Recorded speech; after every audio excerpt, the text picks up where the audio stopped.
Salut Georges, on est à un an des élections municipales. Tu as participé à une réunion avec un groupe qui commence à s'y intéresser. Est-ce que tu peux nous en parler? Alors c'est vrai que suite au visionnage donc, de TV Montel, là où tu as interviewé Xavier, ça m'a interpellé parce qu'effectivement ce qu'il a dit correspond tout à fait un petit peu à ce que je ressens, la vision que j'ai pour cette vallée, au désir d'avenir on pourrait dire, sans pas faire des mauvais jeux de mots. Et je trouve que Xavier, pour l'avoir rencontré donc, quand je présidais l'association pour le respect du site du Mont Blanc, c'est quelqu'un qui est très droit, qui a des idées, qui a une vision, qui a le sens de l'engagement. C'est quelqu'un qui sait écouter et c'est aussi quelqu'un qu'on écoute. Et donc ça fait tout ça, ça fait quand même un personnage qui est très important. Et à la fois, je trouve que pour ce territoire de Chamonix, ce territoire de montagne dans lequel on vit tous les jours, nous, le fait qu'il y ait un guide qui prenne la décision d'emmener une cordée pour aller vers une autre qualité de vie, j'ai bien écouté tout ce qu'il a dit, vraiment ça m'a parlé. Et je crois que c'est quelqu'un qui sait vraiment bien s'entourer. J'ai déjà vu lors de cette réunion qu'il y avait des gens d'une grande compétence, hein, pour ne citer que par exemple Jean Favre, qui est aussi un guide, un ancien préfet de région. Donc pas de problème pour gérer la commune, pas de problème pour avoir une vision, pas de problème pour voilà, avoir une gestion tout à fait saine de cette commune qui est vraiment très importante. Alors, ce que je peux dire aussi, c'est que ce qui m'a vraiment touché, ce qui me fait envie, ce qui me donne envie de participer, c'est que je pense que on est là pour le bonheur des gens et aussi pour leur liberté. Et je crois que quand on s'intéresse au bonheur et à la liberté des gens, immédiatement on peut se dire mais alors comment est-ce qu'on organise la société, comment on organise la vie de la cité, comment on organise l'économie. Et je crois qu'ici dans cette région, qui est une vallée exceptionnelle, qui est un laboratoire où il y a plein de compétences, où il y a plein de gens qui n'attendent que ça. Il y a une attente véritable d'un vrai leader dans cette vallée, avec un vrai projet, avec une destination, avec une trajectoire. Je crois qu'il faut définir la trajectoire, il faut bien l'expliquer, et une fois qu'on l'aura bien pensé, on pourra cheminer vers ce but. Peut-être on ne l'atteindra pas, mais en tous les cas, on aura un but.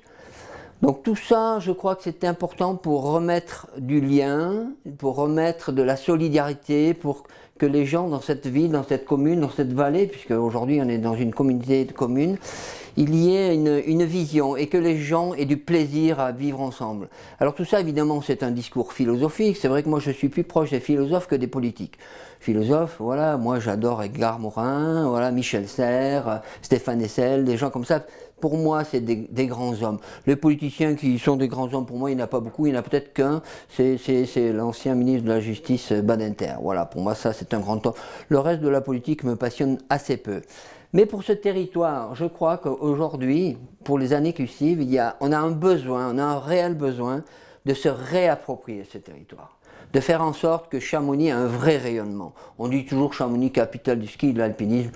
Mais il n'y a pas une véritable politique. Il y a des immeubles qui poussent ici, des trucs là. Je crois que pour concrétiser ce projet philosophique, ce projet humain à échelle humaine, eh bien, il faut passer par des vrais projets d'urbanisme. C'est-à-dire des projets qui recréent un lien social. Voir comment vont se faire véritablement les déplacements urbains dans cette vallée. Avoir des projets, faire en sorte que le train puisse, un train puisse desservir les stations. Là aujourd'hui on a des bus au gasoil qui roulent dans la vallée, on nous parle d'environnement. Alors tout ça, je crois qu'il faut sortir de la communication et rentrer dans des véritables projets. Donc moi c'est ça qui me fait plaisir, c'est ça qui m'anime aujourd'hui de me dire tiens, je vais me retrouver autour de la table de gens. Est-ce qu'ils vont penser une autre politique pour Chamonix? Et je pense que Xavier est capable de fédérer autour de lui, parce qu'il a été un grand leader, il a été aussi un second avec l'école de ski, derrière Yvan Mazineau.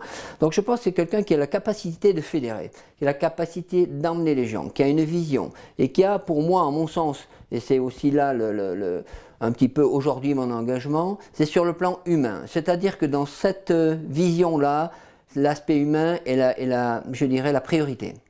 Maintenant, gérer une ville comme Chamonix, si c'est pour la gérer différemment, sans parler de montagne, moi je crois qu'il faut retrouver l'esprit de montagne. Il faut retrouver pourquoi nous, on est venus vivre ici et pas ailleurs.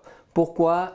Qui a écrit ces histoires de l'alpinisme? tous ces grands alpinistes, ces grands skieurs, et mis là les Wimper, les Profils, les Béraud, les Boivin, les Devoissou, la liste est trop longue, les Siffredi, tout le monde a laissé une trace. Les Ruby, Jérôme, Karine, tous ces gens ont laissé leur vie par passion là-haut. Et aujourd'hui, cette image est en train de s'effacer. C'est devenu un peu... Avant, c'était Chamonix pognon, camion, et maintenant, ça devient Chamonix pognon. Donc, je trouve que si on a un leader avec une équipe soudée, des gens très compétents derrière qui sont capables de dire, bon voilà, on est ici, faisons un état des lieux, regardons l'état des finances de la commune. J'espère que la commune a été bien administrée, a été bien gérée. Je serais stupéfait d'apprendre qu'il y ait eu une mauvaise gestion. Parce que quand on a un projet, il faut savoir d'où on part, où on va, quels sont les moyens que l'on met en place, quels sont nos objectifs, ça je l'ai déjà dit. Donc on aura besoin de moyens. Mais les moyens, c'est pas tout dans la vie. On peut faire plein de petites choses qui vont amener une qualité de vie, une qualité humaine, des échanges entre les humains, et pour ces gens qui sont venus vivre ici, qui ont choisi de vivre ici, et pour ceux qui sont originaires ici et qui aiment cette vallée. Donc je crois qu'il y a vraiment ici une chance à attraper, il y a vraiment une possibilité de faire en sorte que Chamonix devienne un vrai rayonnement. Parce que, par exemple, avec un gars comme Jean Favre, qui a été quand même préfet de région, je l'ai dit tout à l'heure, et qui s'est quand même aussi occupé des champions du monde de ski à Val d'Isère, donc il a des contacts avec Kili, avec tous ces gens-là. Je pense que pour Chamonix, c'est vraiment les bonnes personnes au bon moment, au bon endroit. Donc il y a plein d'autres personnes compétentes dans ce groupe de réflexion, et je crois que voilà, on peut vraiment avancer d'une manière sereine. Après, quel sera l'avenir, que vont décider les Chamonniards, ça je n'en sais rien, c'est trop pour le dire, mais en tous les cas c'est vrai que je vois ça d'un très bon œil en tous les cas aujourd'hui.